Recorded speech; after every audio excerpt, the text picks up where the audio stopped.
마르크스주의에서 종교를 어떻게 보는지 관련돼서 하는 거예요. 자, 그러면 한번 보겠습니다.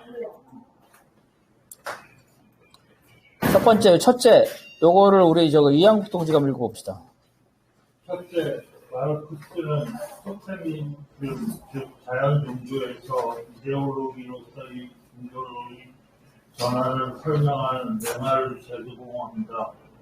죽은 사람이 꿈이나 물상에 나타나자 우리는 육신이 죽어도 영혼은 죽지 않는다는 생각을 갖게 만들었다. 사람마다 각자의 영혼이 육체를 지배하듯이 동물이나 거대한 자연들도 그것을 지배하는 영혼이 있다고 보았다. 종족이나 도시를 수화하는 신들이 있으며 사람들 사이에 계급이 있고 도시마다 주요 논리가 있듯이 신들도 위계 질서를 지닌다고 보았다. 이러한 토테미즘은 그리스 로마 신화에서 보듯이 자연을 관장하는 신에서 사람, 죽음과 같은 관념을 관장하는 신으로 확장됐다. 네. 토테미즘이 뭐예요? 상징적인 거. 부족이면 부족신. 그죠? 우리 민족은 곰 토테미즘이죠. 곰. 신성시하거나 수호신. 이거 토테미즘이죠. 산신령. 이런 거죠. 그래서 자연종교에서 이런 자연종교에서 오늘날 말하는 제도로서의 종교로 발전하는 과정, 그 과정을 막스가 독일 전력에서 최초로 이 자연종교에 대해서 얘기를 했습니다. 어쨌든 토테미즘이라는 거는 신인데, 즉 영혼인데, 사람이 왜 처음 영혼이 있다고 생각했을 것 같아요? 영혼. 약하니까, 자기 스스로. 자기 스스로 약하니까, 그죠? 자기 스스로 약하니까 영혼이 있을 거라고 생각하겠죠. 근데 우리 참 앞에 거 복습 안 했네. 네, 그래서 복습해야 돼, 복습. 복습을 안 해주세요. 네, 복습. 자, 우리 지난번에 복습했죠.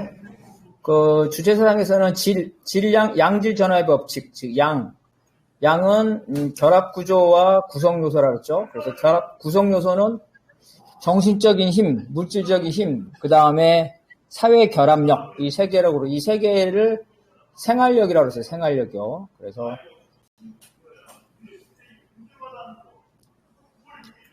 그래서 이제 정신적 힘, 물질적인 힘, 그 다음에 결합 구조에 따라서 이러한 양적 변화에 따라서 질적 상태가 고체, 액체, 기체로 변한다고 그랬어요. 이게 양질 전화의 죄송한데요. 예. 자료 화면이 안 보여요. 자료 화면이 안 보여요? 네네. 잠깐만요.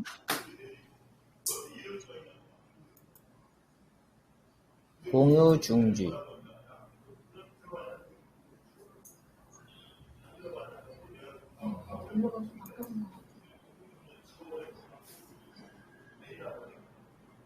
취소.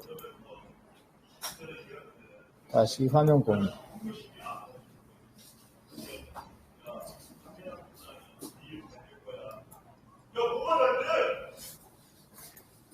창닫기.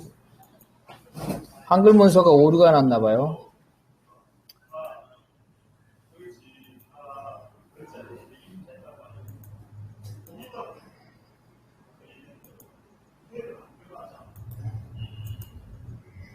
이제 보이죠? 네. 네.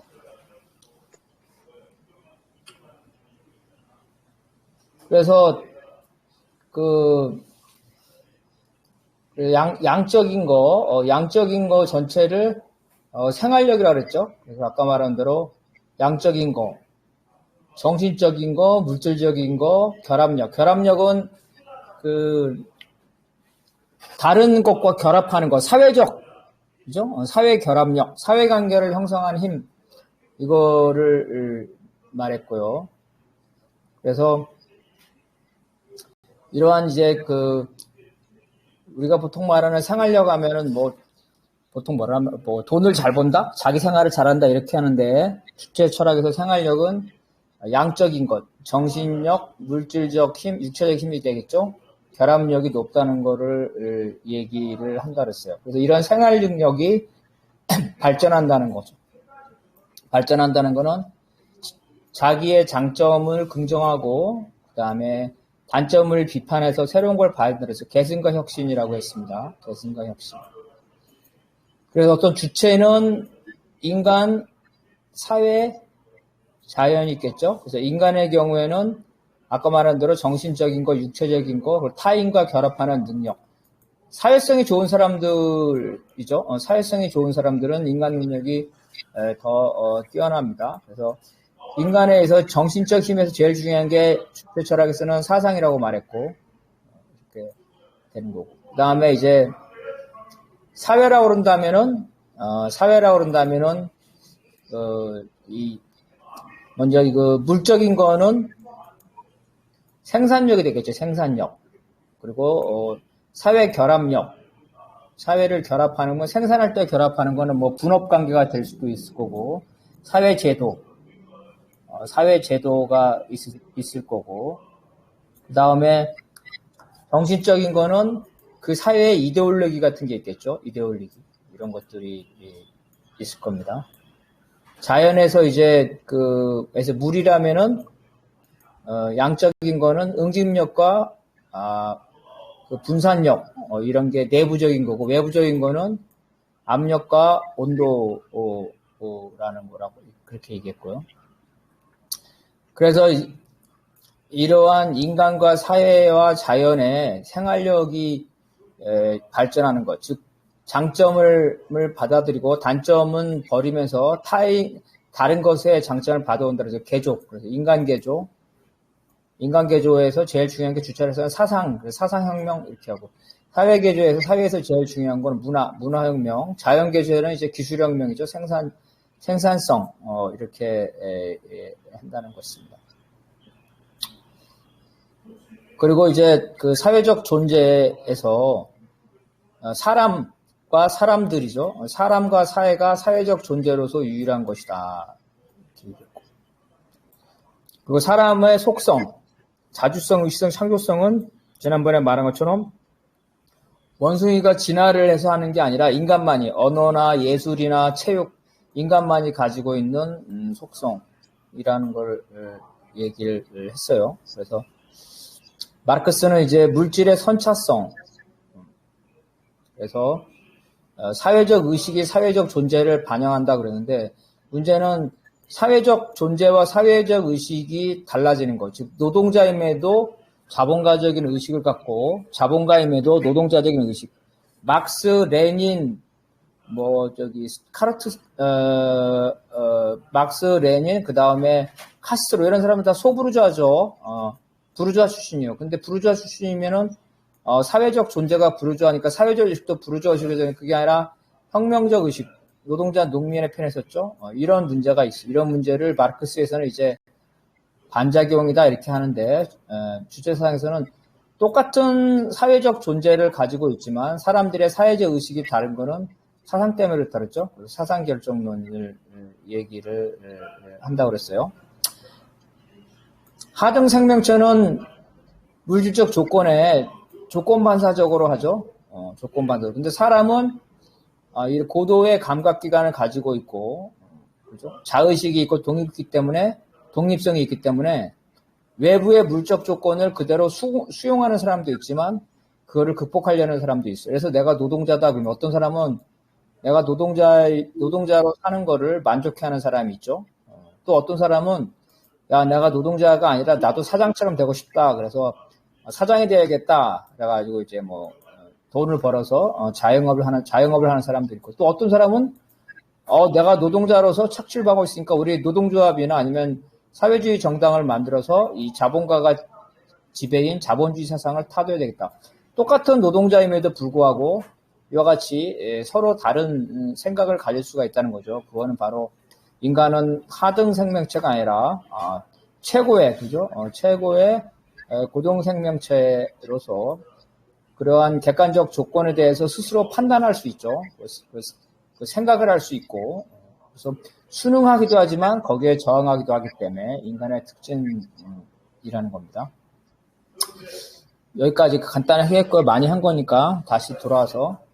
그래서 신의 시작은 영혼의 존재인데 간단하죠.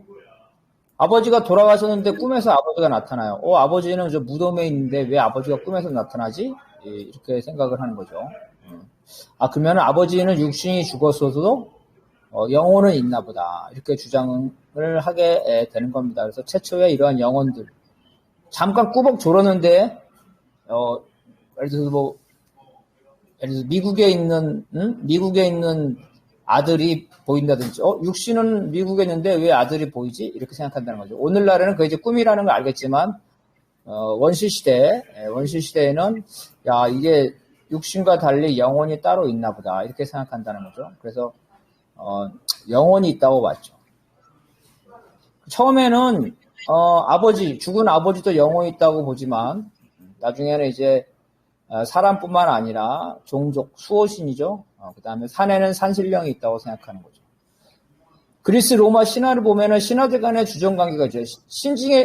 그리스 로마 신화에서 가장 위계질서가 가장 높은 신이 누구예요? 제일 센 신 중의 신.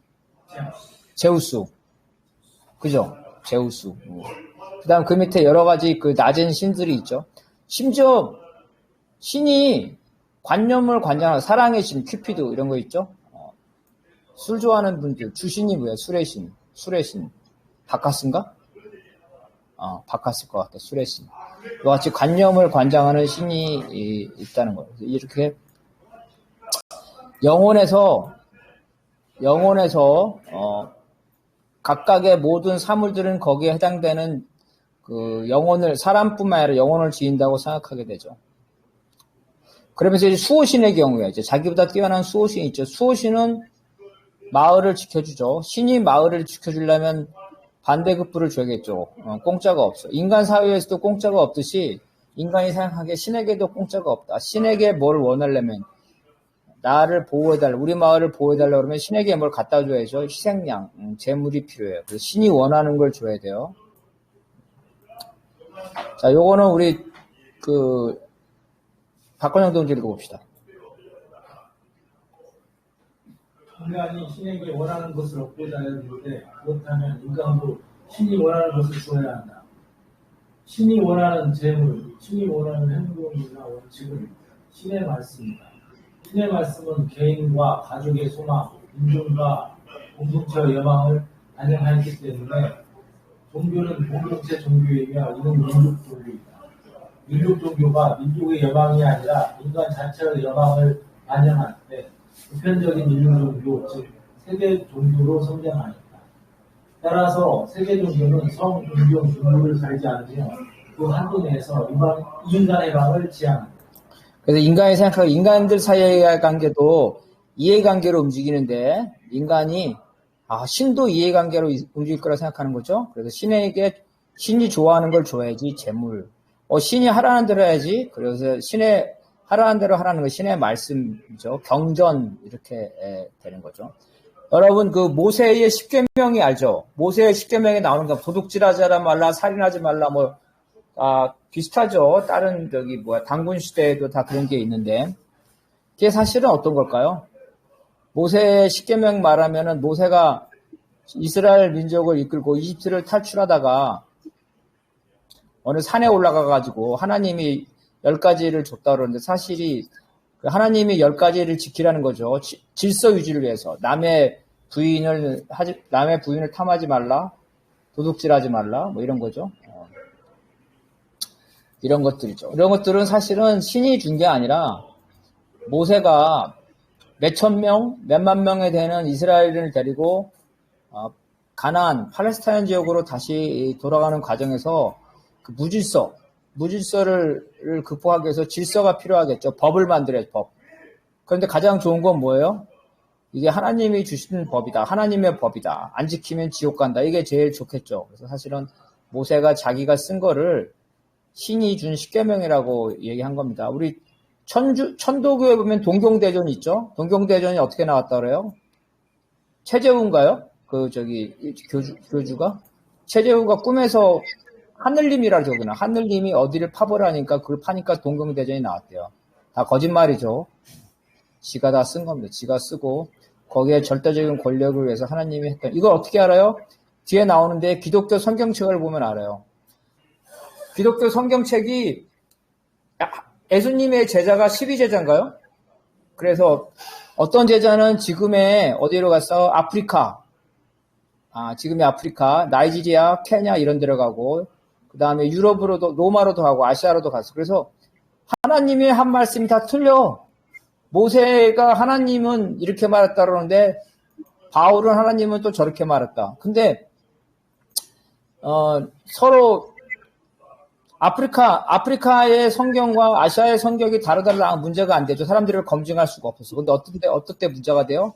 세계 종교로 해서 로마가 국교를 봐야 돼요. 그래서 아프리카, 유럽, 아시아까지 다 로마, 소아시아까지 다 로마 영토인데 국교로 봐. 야, 이제 성경책 좀 가져와 봐라. 그러니까 로마의 황제가 보니까 규정이 보니까 성경책이 다 달라. 하나님이 예수가 한 말이 다 다르게 표현되어 있어. 그러면은 종교가 권위가 없죠. 그래서 어떻게 했어요? 로마의 그 귀족 왕과 그 다음에 종교 귀족들이 모여서 어떻게 했어? 앞으로는 예수님이 이렇게 말했다. 한 가지로 정하자. 그리고 이것만이 정설이고 나머지는 다 정설이 아니다. 나머지는 다 사입이다. 해가지고 정통을 정하죠. 그 이후로부터 성경이 하나로 통일되는 거예요. 이와 같이 성경이나 경전은 하나님이 주신 게 아니라 인간들이 자기들이 만든 겁니다. 만들어서 하나님이 줬다고 말하는 거죠. 성경책의 역사를 보면 다 나와요. 그래서 지금도 보면은 성경이 기독교 있고, 그 다음에 카톨릭이 있고, 그 다음에 또 어디가 있죠? 정교회가 있죠, 정교회. 특정 부분에서는 해석이 다 달라요. 기독교하고 카톨릭하고, 신교하고 카톨릭하고, 그리스 정교하고, 이와 같이. 그야말로 하나님이 있고, 하나님이 모든 걸 관장한다는데, 하늘에 있는 하나님이, 구교, 신교, 그리스 정교회가 자기에 대해서 각각 다른 말을 하는 걸 용납하지 않겠죠. 근데 결국은 모든 건 인간이 만든 거다. 자, 여기서는 이거는 우리 함재남 동지가 읽어봅시다. 독일 이데올로기는 토테미즘, 즉 자연 종교에 대해 언급한다. 마르크스에 따르면 인간이 지금 처음에는 가장 가까운 감각적 환경에 대한 의식이며 점차 자기 자신을 의식할 뿐 아니라 타인과 다른 사물과 관련있는 의식으로 발전하고 나아가 인간 자신에게 완전히 낯선 전지전능하고 범할 수 없는 위력으로서 대립하는 인간이 순전히 동물적으로만 관대하는 인간이 마치 가축처럼 외경심을 갖게 되는 그러한 자연에 대한 의식이다. 그리하여 자연에 대한 순수하게 동물적인 의식, 자연 종교이다. 네. 그래서 그리스도교에서 토테미즘, 자연 종교에 대해서 얘기했는데요. 자, 원시 시대를 보자. 원시 시대에 보면은 유인원 때 가장 초창기에 때 보면은 자기 자신과 그 주변만 인식할 수 있겠죠. 그래서 우리 마을, 내가 사는 곳 하다가 점차 히말리아 산의 근처에 생각해보면 히말리아 산, 저 높은 산, 그죠? 와, 내가 갈 수 없는 산. 사람이 가면 갈 수 없는 곳. 사람이 가면 죽죠. 그래서 전지전능한. 그래서 거기에는 뭔가 만년설로 지접해 있는 저 산에는 인간 그 이상의 전지전능한, 그죠? 자연의 신이 살 것이다. 이렇게 생각하는. 그래서 최초의 존경으로서 절대적인 외경심을 갖는 거는 거대한 자연이라는 거죠. 자, 아프리카에서도 어디야? 킬로만자라란가? 그런데 다, 그리고 또 아메리카에서도 커다란 산, 그건 신이 사는 곳이라 그러죠. 올라가면 안 된다. 불경스럽다. 이렇게 해서 처음에는 자기 가장 가까운 것부터 시작해서 멀리 있고 거대한 것을 인식하는데 그거를 설명할 수가 없어. 설명할 수가 없고 신비로운 거죠. 두려움을 가지게 되는 존재. 자연에 대한 존재, 이러한 자연에 대해서 숭배하는 거죠. 이게 자연 종교다. 자, 요거는 우리 이영국 동지가 읽어보시죠. 이러한 문구에 대해 마르크스가 종교를 인간에게 낯설고 전능하며 정복할 수 없는 자연에 대한 의식이 자연 종교이며 이는 종교의 기원을 설명하는 것이라고 해석해 왔다. 그런데 이러한 자연에 대한 정의감을 의미하는 자연 종교의 개념은 인간의 소외된 의식이 종교라는 이데올로기로서의 종교 개념과 조화되지 않는다는 비판이 제기돼 왔다. 또한 자연 종교가 특정민심의 기원이 될 수 있지만 오늘날 종교의 기원이 될 수 없다는 비판이 존재한다. 이에 대해 자연 종교의 구절은 종교의 기원이 아니라 인간의 의식의 기원이라는 반론이 존재한다. 즉 인간 의식은 형이사학적 사상으로부터 시작된 것이 아니라 인간의 물질적, 사회적 토대로부터 생성된 것이라는 사회적 유물론의 맹화를 표현하고 있다는 것이다. 네. 자, 우리 종교가 성립되려면 여러 가지가 필요하겠는데, 종교가 성립되려면 가장 중요한 게 영혼이죠, 영혼. 이 영혼, 영혼인데, 영혼 중 가장 위대하고, 그죠? 전지전능한 영혼이 뭐예요? 신이죠? 그리고 이 신은, 전지전능하니까, 전지전능한 신. 두려움의 대상이죠, 두려움. 감히 산신령을 노하게 이런 이제 종교. 영혼이 있어야 되고, 그래서 이 영혼이 발전해서 신이 되는 거죠. 이렇게 돼요. 그래서 이러한 신들이 다신교였다가 하나의 이제 유일신으로 바뀌게 되는 유일신 이렇게 바뀌게 됩니다. 바로 영혼 단계.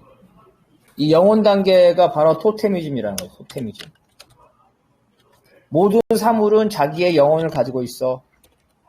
이게 토테미즘이에요.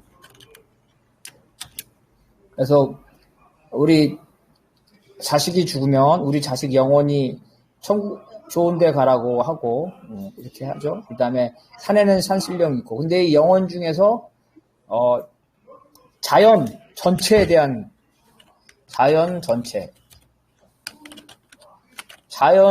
전체를 관장하는 영혼. 이게 하늘님이 되겠죠? 이게 신이 되겠죠? 조물주. 이렇게 된다는 거예요. 그래서 막스가 독일 이데올로기에서 말한 거, 자연종교, 자연에 대해서 이 자연을 바라보면서 자기가 극복할 수 없는 두려운 자연. 이거는 영혼, 토테미즘의 기원이라는 거예요. 토테미즘의 기원. 그런데 이 조물주, 유일신은 조물주죠. 세상을 만든 건 하나밖에 없어. 이 조물주는 완전한 인격이라는 거죠. 근데 이 완전한 인격을 어떻게 그랬어요? 조물주가 어떻게 자기를 닮았죠?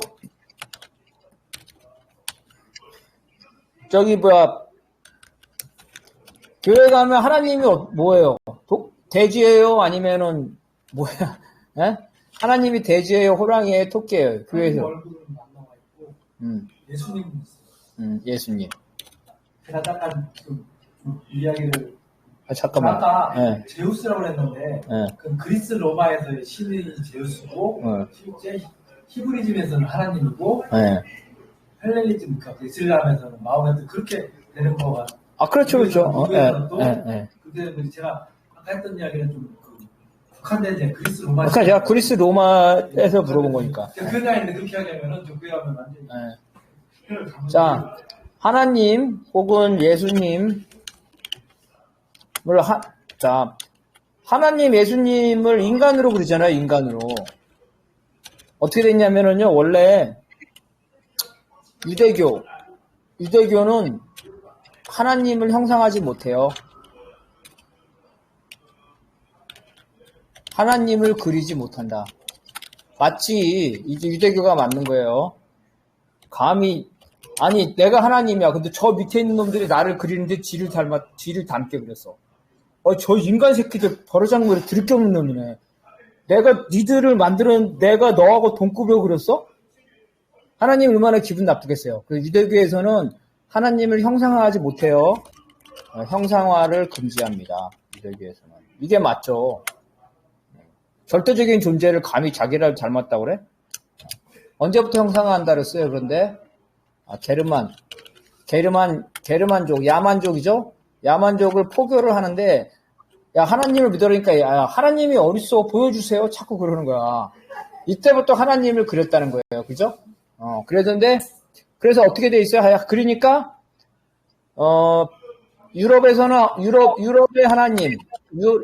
하나님은 어떻게 돼 있어요? 백인, 그죠? 금발, 파란 눈, 유럽 사람으로 그러죠? 유럽 사람 눈으로 그린다. 파란 눈. 여러분 아프리카에서 하나님이나 예수님을 그래요. 아프리카라도 기독교가 포기됐어요. 아프리카에서 하나님은 어떻게 그릴까요? 흑인으로 그래요.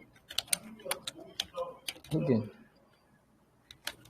심지어 중국 포교 당시에 중국에서는 하나님을 황인종으로 그렸어요.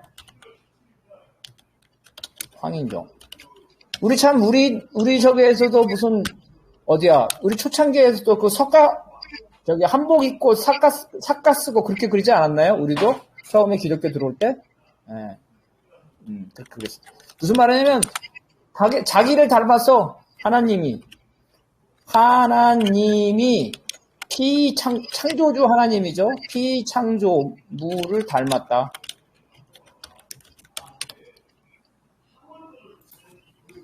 전부 다 자기 생각대로 그린 거예요. 자기 자신을. 그래서 신이 인간을 만든 게 아니라 인간이 신을 만들었다. 어떻게? 자기를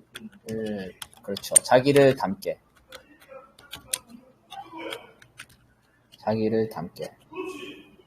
이렇게 만들었다는 거예요. 그래서 이게 뭐죠? 이게 인간 소외라 그랬죠. 인간 소외. 뭐냐면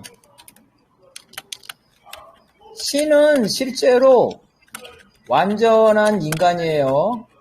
완전한 인간은 종으로서의 인간, 종으로서의 인간.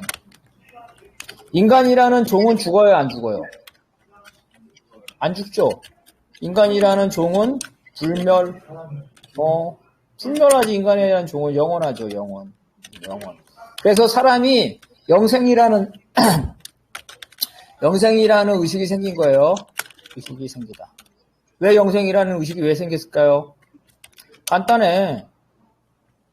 자, 위로 보면은 할아버지, 아버지, 나, 아들, 손자. 김씨 집안 영원하라. 그죠? 김씨 집안 영원하잖아. 김씨 집안 영원하다.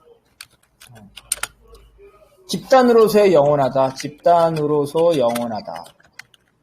그런데 이 꿈이 어떻게 돼? 할아버지, 아버지, 나, 아들, 손자 이렇게 김씨 집안이 영원한데 나도 영원했으면 좋겠다. 나도 영생했으면 좋겠다. 나도 영생했으면 좋겠다. 영원한 생명을 얻는 거죠. 그래서 신은 뭐냐면 완전한 인간을 말하는 거죠. 그래서 인간의 부족한 부분을 극복한 것이 신이에요.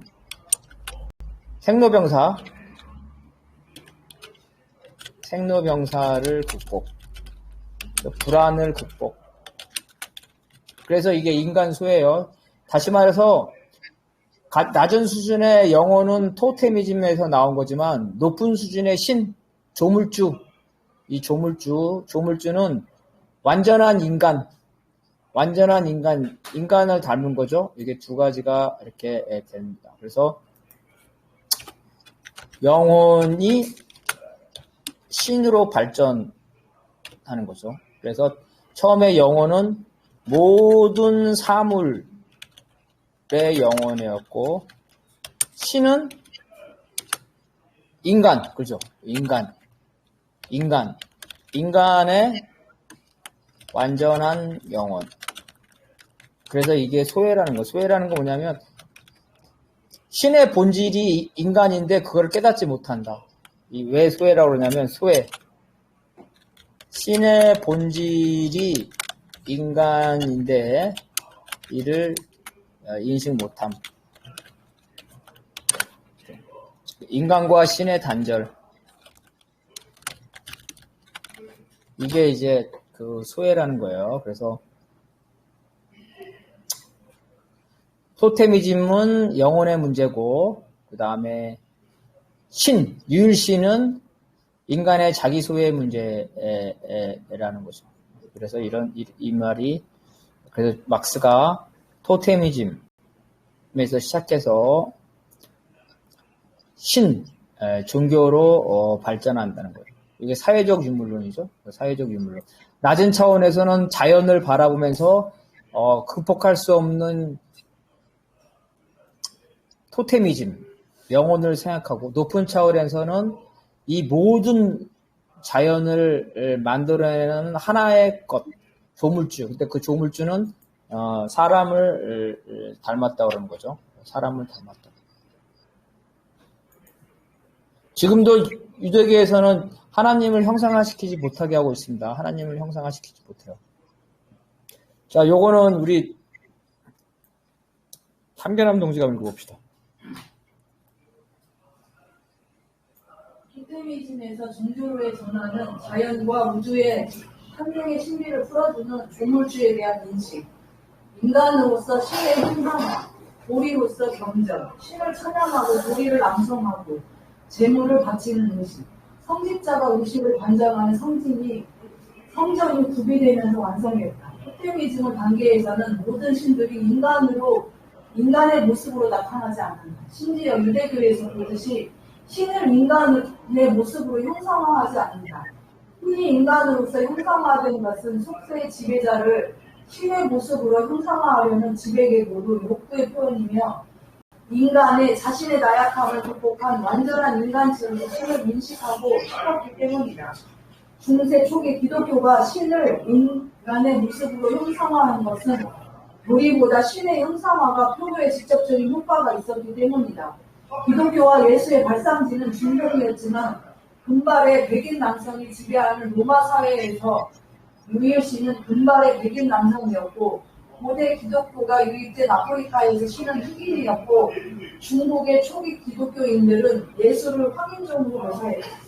그래서 이제 토테미즘에서 제도로서의 종교로 발전하는 거죠. 그래서 많은 것들은 신을 상징하는 거, 경전, 그죠? 찬송가, 의식, 성직자 이런 것들이 이제 됐다는 거예요. 그리고 이제 계급사회에서 사유재산이면 계급사회가 되죠.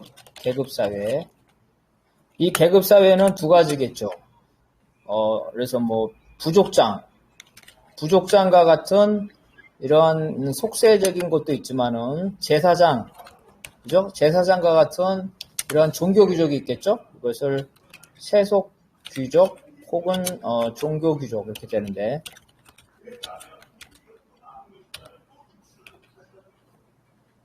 이들이 하나님을 형상화할 수 있는 권리를 가지고 있죠. 신을 묘사할 수 있는 권리. 그러니까 어때? 자기를 닮게 만드는 거죠. 자기를 닮게 묘사한다. 거룩한 하나님을 자기와 똑같이 비슷하게 그리죠. 그림으로써 자기의 권위, 즉 지배계급의 권위를 높이게 하려는다는 거예요. 그래서 로마에서는 백인 금발, 이렇게 아까 다 얘기한 거죠. 이렇게 한 거.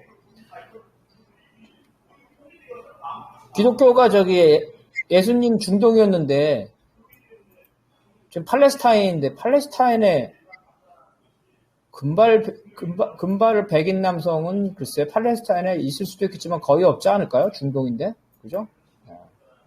근데 성경책에 보면 예수님이 백인 금발로 그려져 있지 않아요?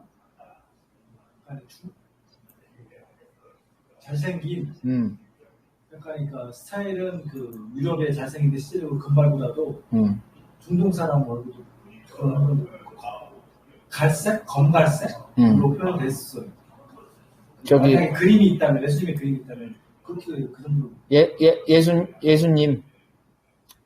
유럽과 약간의 그 중동 사람의 형상을 띠면서도 머리는 지금 약간의 검갈색. 그러면 예수님 사진 보는. 백색으로 표현된 거. 예수님 초상화 한번 쳐볼게요.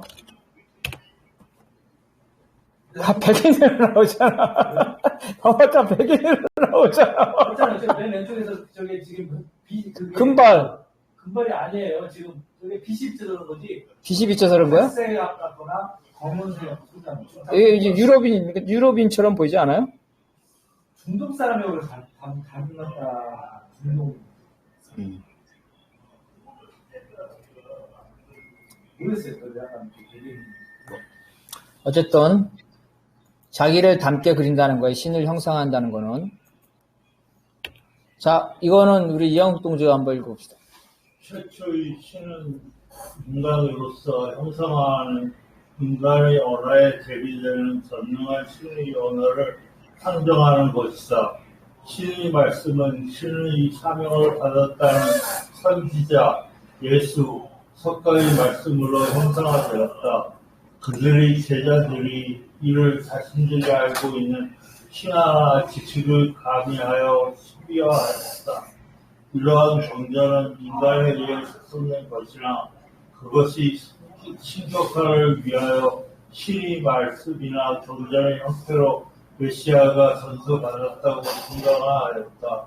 신의 말씀, 숭배의식, 금식은 보통 붓으로 전수되었기 때문에 방대하고 복잡한 교리와 의식을 전수받은 자들이 선지자로 세졌되었다. 경전이 문사되면서 존전 사이의 모순이 부각되면서 극소수의 선지자들이 극비리의 정통의 경전을 선정하고 이를 신격화하였다. 네. 기독교나 이런 데서 하나님을 받거나 경험했다는 거, 신을 경험했다는 거를 뭐라고 말해요? 신을 경험하는 사건.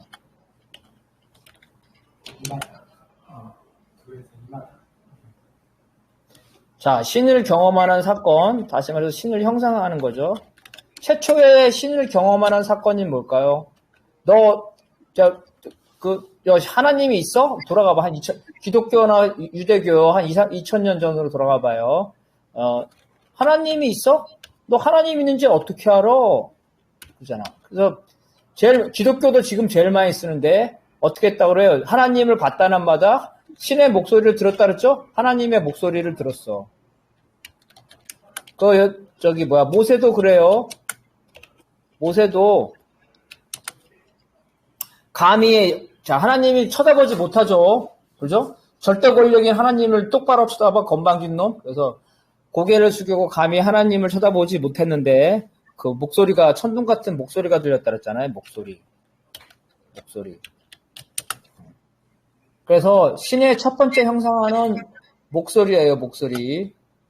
예. 근데 이게 맞죠. 왜?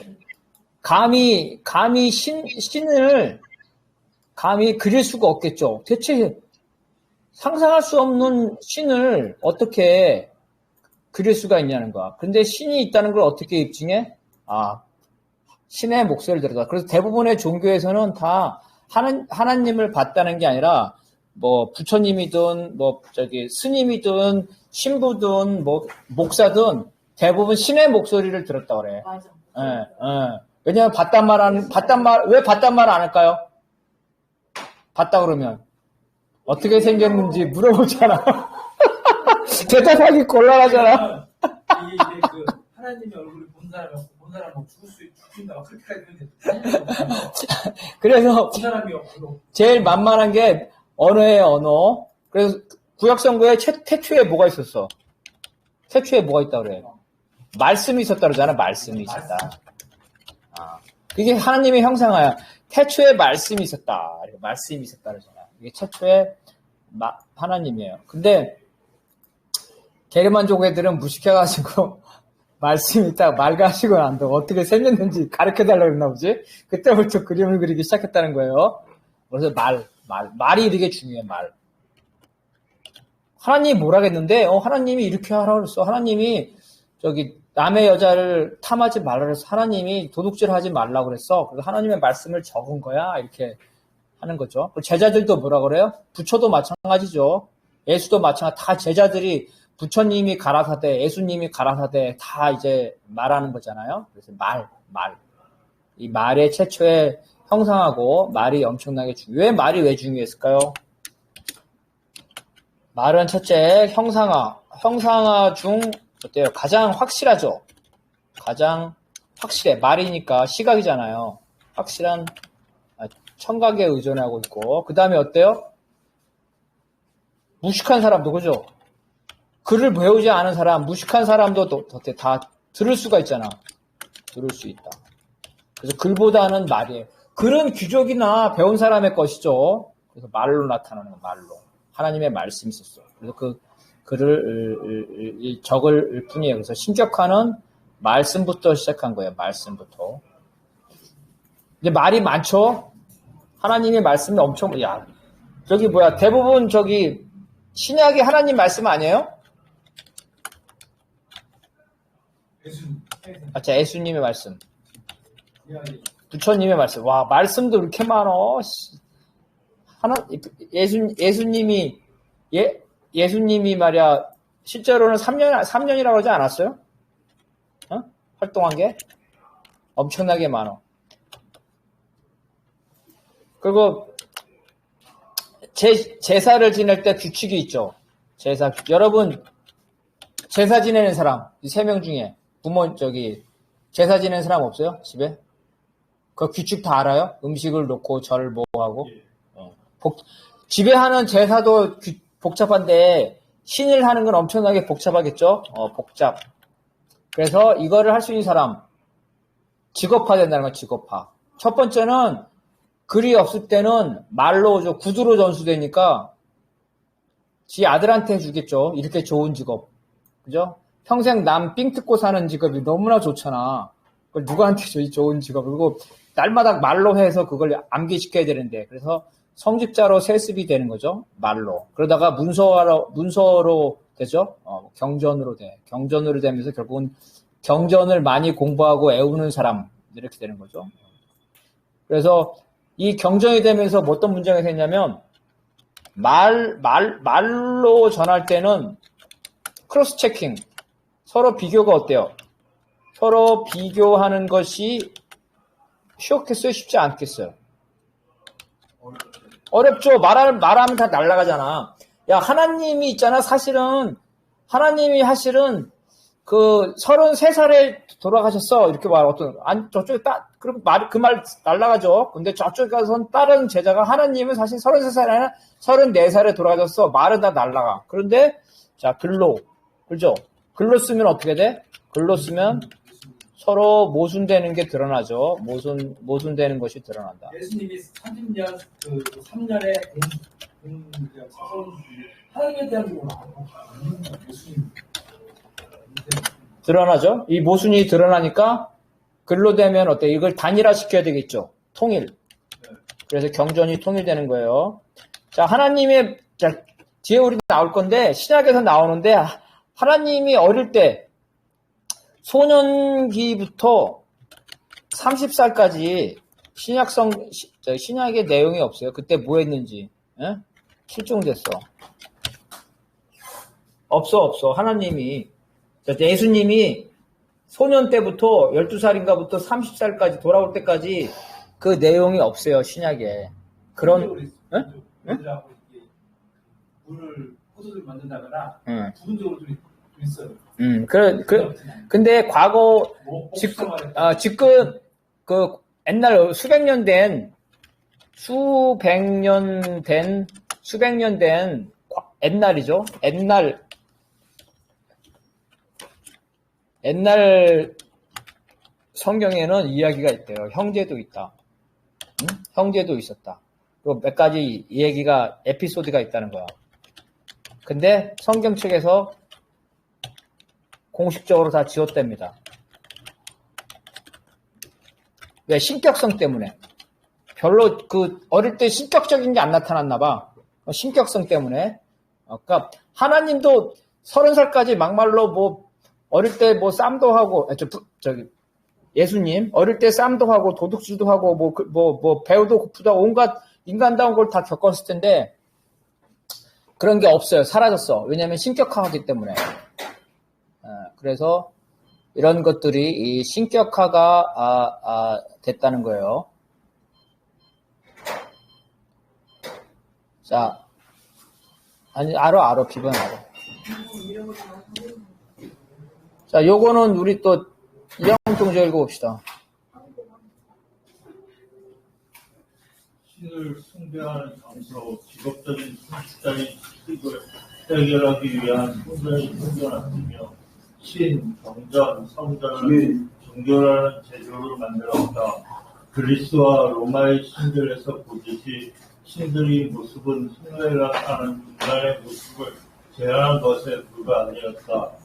이러한 다신교는 인간 사회의 경전과 마찬가지로 모든 것을 다스리는 가장 강력한 신, 즉 제2의 신으로의 경쟁을 불러일으켰다.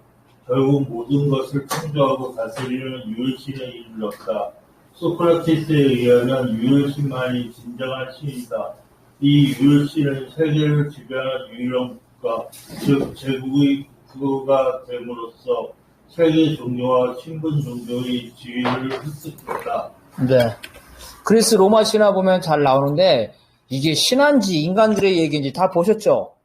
거기서 별게 다 나오죠. 똑같이 연애도 하고, 그리고 질투도 하고, 그죠? 살인도 하고, 그리고 신 사이에 어때요? 신 사이에 계급도 있고, 그렇게 되죠. 왜냐면 인간들이 신의 세계를 설명하는데 어때요? 뭘로? 인간의 세계로, 그죠? 인간의 세계로 설명했어. 왜? 자기가 생각해봐더라도, 인간들도 아마 자기처럼 살 거라고 생각한 거죠. 그 이상의 생각할 수밖에 없었다는 거야, 결국은. 그래서 희노애락하는 그러한, 인간의 모습으로 된 거예요. 이게 다신교죠, 다신교. 근데 다신교에서 어떤 문제점이 생기냐면, 두 가지 문제점이 생기는데, 하나는 소크라테스가 말한 거예요, 철학적으로. 신은 조물주예요. 조물주는 뭐예요? 모든 것을 창조한 사람이죠. 창조한 사람이 아니라 모든 것을 창조한 분. 모든 것을 창조한 분이니까 한 명만 있어야 되잖아요. 근데 신이 왜 이렇게 많아? 아테네에 여신이 있어. 아테네를 창조한 여신이 있어. 그 여신은 누가 만든 거야, 그러면? 아테네의 여신은. 사랑의 신 큐피드가 있어. 그럼 큐피드는 누가 만든 거야? 소크라테스가 그런 말 한 거예요. 그 말도 안 돼. 야, 신이라는 거는 조물주, 모든 것을 창조하는 사람인데 그걸 한 명만 있어야지 여러 명이 있냐? 오로지 한 명만 진정한 신이고 나머지는 다 가짜다. 신은 유일하다. 아까 얘기했던 제우스가 딱 생각하면 그리스 로마 신화에서의 그 제우스가 이제 거기서 이제 막 그렇다는 이야기. 그러니까. 그래서 어떤 진행해 볼게요. 그래서 철학적으로 신은 한 명이기 때문에 유일신으로 가는 거예요. 이게 바로 소크라테스예요. 그 소크라테스가 아테네인데 아테네의 여신을 부정했어요. 그래서 불경죄 사형당한 것 중에 하나가 불경죄예요.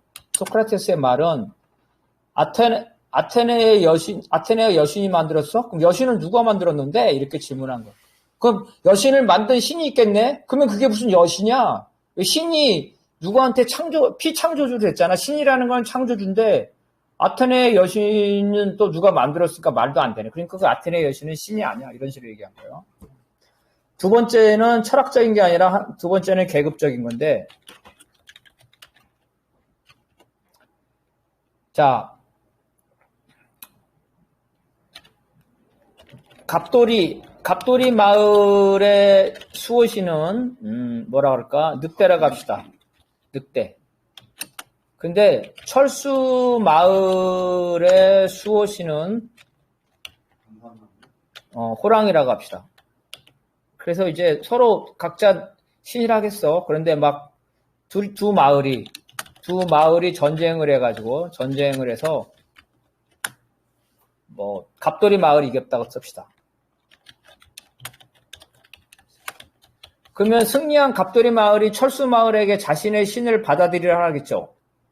야, 호랑이, 니네 호랑이는 우리 늑대는 이게 엄청난 늑대야. 그래서 이제 이게 전지전능한 늑대이기 때문에 니네 호랑이 게임이 안 돼. 앞으로는 니네 신은 호랑이가 아니라 늑대야. 그래가지고 늑대 사원을 지고 호랑이 사원은 다 때려 부셔버리죠. 그래서 지배계급이 어때요? 지배계급이 피지배계급에게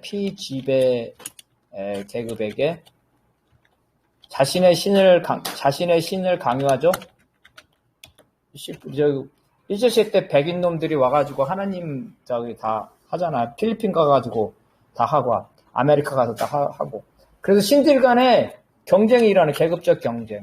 그래서 지배계급의 신은 그 사회의 지배적인 유일신이 되는 거예요. 유일신. 그래서 제1의 신이 나타나는 거야. 뭐가 돼? 결국은 로마 제국. 로마 제국이 뭘 받아들여요? 기독교. 그죠? 기독교를 수용하면서 로마에서는 어때요? 하나님만 존재하죠? 로마에서는 유일신. 하나님만 존재. 그 로마의 로마 같은 시기에 뭐 인도다. 그러면 인도에서는 뭐야? 인도 힌두교는 무슨 신이에요? 바람 아니에요? 뭐야? 인도에서는. 하여튼 회계도라면 마오메. 어쨌든. 그래서 지배계급.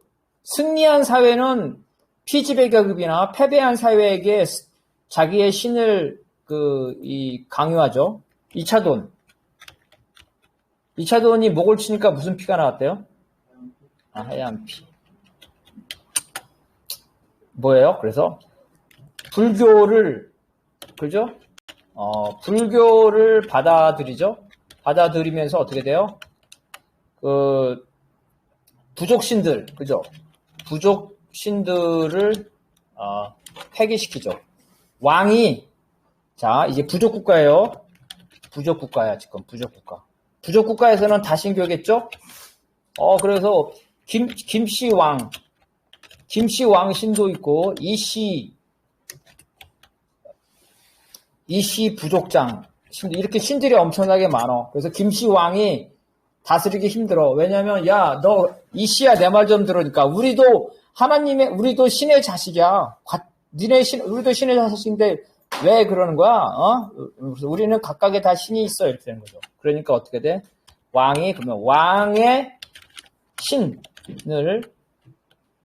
모든 부족에게 강요하죠.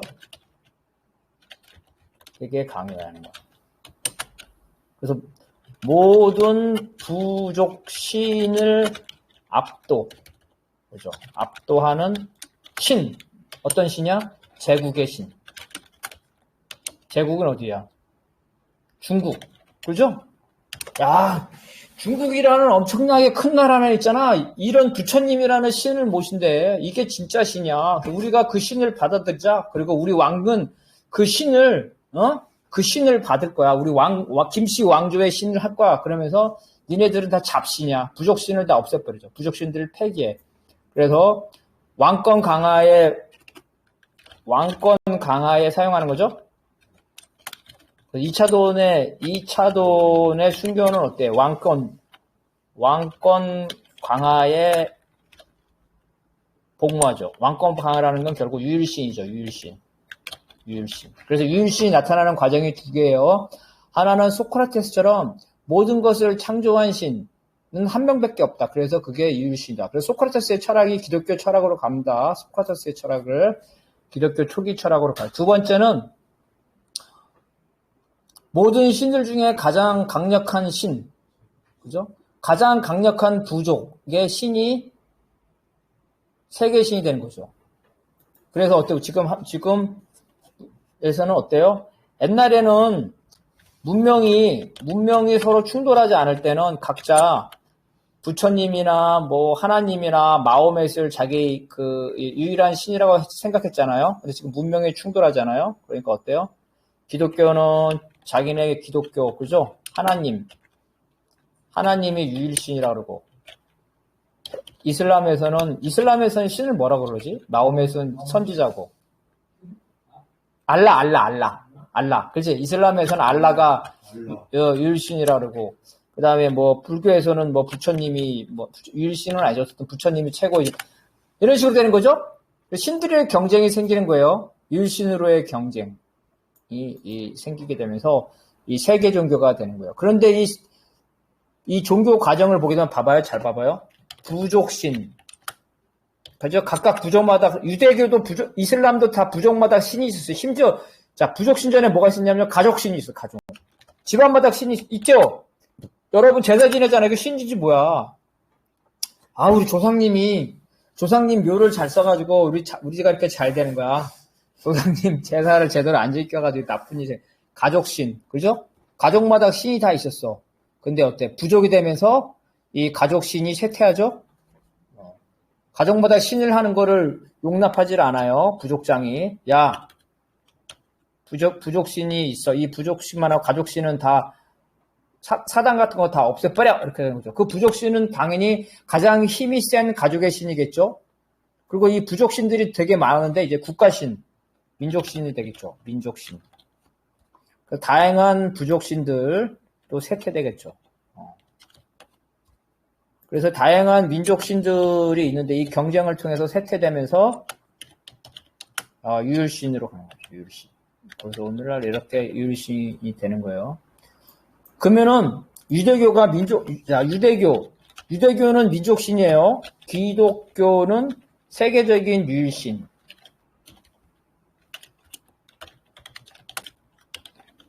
이게 예수의 그 공이에요. 예수는 유대교에 태어났는데 유대교는 민족신이었거든요. 유대인만 믿어야 돼요. 유대인이 아닌 사람은 야하웨라고 하나? 야훼? 그죠? 네, 그거를 하는데 예수가 뭐라고 말했냐면 유대인이 아니더라도 야훼를 믿으면 다 천국에 간다는 거예요. 흑인이 됐든 백인이 되든. 그래서 유대교가 민족신이었는데 민족을 초월한 세계신, 인류의 신으로 승화시킨 거예요. 이게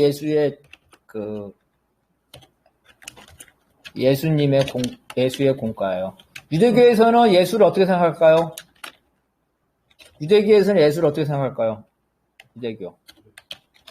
유대교 이렇게 생각하면 돼. 우리 옛날에 그 독립운동 중에 안중근이 그런 말 했다는데. 안중근 하면 특정 사람 정하니까. 어떤 일제시대 때 이런 말을 해요. 어떤 말을 하냐면은 남들은 다 일본과 싸워죠. 싸워서 독립운동을 하는데 이 사람은 뭐라고 그러냐면은 야, 민족들 간에 평등하다. 한국, 일본, 중국 다 할 것 없이 평등하고 평화롭게 같이 살자. 이렇게. 일본 사람도 미워하지 마. 다, 우리 같은 그 아시아 민족이야. 이러면은 일제시대 때 좋아했겠어요? 싫어했겠어요? 예수가 그런 사람이야. 그래서 유대인들은 뭐라 그러냐면은 예수가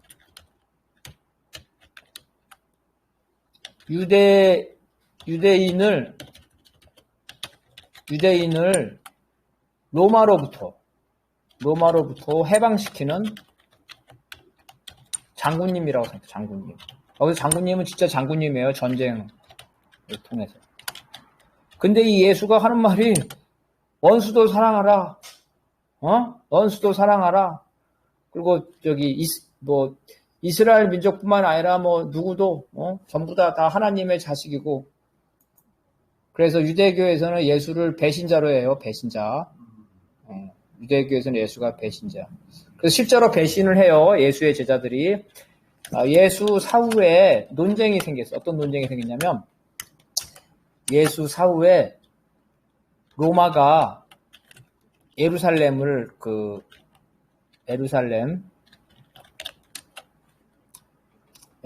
갖다가 어떻게 하냐면 초토화시켜요. 초토화. 왜냐하면 유대인들은 계속 해방되려고 해요. 민족 해방 전쟁을 계속했어요. 그러니까 로마가 예루살렘을 초토화시켜서 예루살렘에서 모두 이스라엘인들을 다 축처시켜. 예루살렘이라는 도시가 남겨놓는 한 유대인들이 민족 해방 전쟁을 하니까 그 본고지를 없애서 예루살렘을 다 무너뜨려. 다 무너뜨린 다음에 유대인들을 예루살렘에 다 쫓아내버려요. 그러니까 유대인들이 이제 전쟁을 하죠. 유대인들이 전쟁을 해요. 이때 예수의 제자들이 예수의 제자 대부분은 우리의 과업은 이스라엘 해방이 아니라 인류의 해방이라는 거예요. 예수님의 선지는 예수님이 하는 거는 유대인 해방이 아니라 모든 인류가 해방하는 거기 때문에 로마 사람들하고 적대가 아니라 오히려 로마 사람도 표교해야 된다. 로마에. 당시 엄청나게 탄압받았거든요.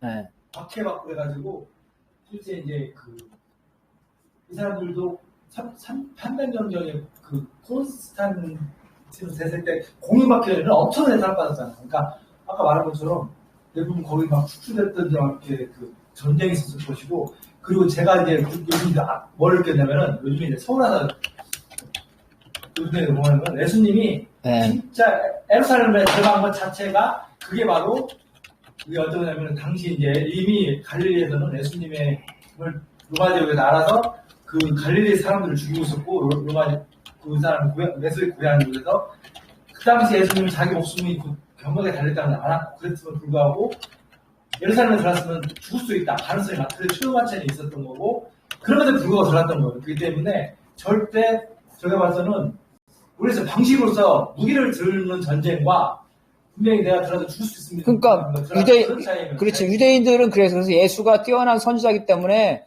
무기를 들고 민족 해방 전쟁을 하길 원했는데 예수가 뭐라 그랬어요? 칼을 쓰는 자는 칼로 망한다. 그랬잖아요. 그리고 이제 가장 기회주의적 예수 제자 중에 가장 기회주의자가 누구예요? 사도 바울이에요. 이 사람은 왜 기회주의자냐면은 로마에 포교하러 갔어. 지배계급에 포교하러 갔어. 그러니까 이 사람은 어때? 우리 예수님은 혁명가가 아니에요.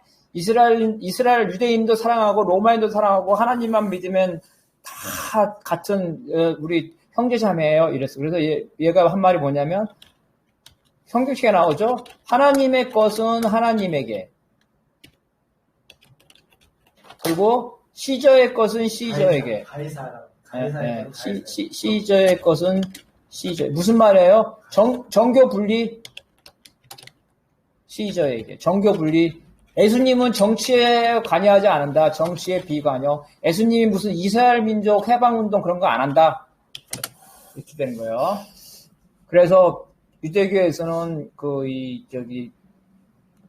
유대인 중에 예수를 따라서 세계 종교로 가면서 민족 해방에 관여하지 않은 유대인들을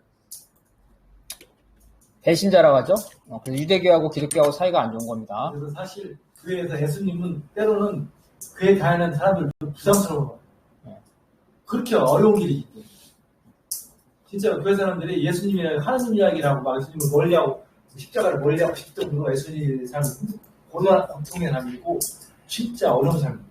그래서 유대교에서의 메시아라는 거는 유대교의 메시아는 누구냐면요. 저가 십계명에 나온 사람이 누구예요? 여기 이집트에서 그렇지 모세 같은 사람. 민족 해방 지도자를 말하는 거예요. 민족 해방 지도자. 전쟁 영웅이에요. 전쟁 영웅. 그래서 그 이후에 이 예수 이후에도 보면은 유대인들은 수차례 전쟁을 일으켜요. 민족 해방 전쟁을. 민족 해방 전쟁을 계속해서 일으킵니다. 그런데 기독교는 이러한 민족 해방 전쟁을 부정해요. 왜냐하면 세계 종교니까. 이스라엘을 지배하고 있는 로마인들도 하나님을 믿으면 천국에 갈 수 있고, 로마 황제도 하나님을 믿으면 천국에 갈 수가 있고. 그래서 실제로, 로마의 지배계급들에게 포교를 하잖아요. 그래서, 세계 종교가 되는 거예요. 이게 바로 예수가 인류한테 미친 장점이라고 해야 되나? 모르겠네. 어쨌든. 기독교를 세계 종교로 이끄는 것 자체는 바로 예수가 과거의 유대교를 이스라엘 민족 종교에서 세계 종교로 바꾼 거. 이게 바로 기독교, 예수의 역할이라는 겁니다. 자, 그 다음에 이건 우리 박건영 동지가 읽어봅시다. 가만있어. 우리 너무 많이 한다. 지금 9시 12분이니까 9시 20분에 하겠습니다.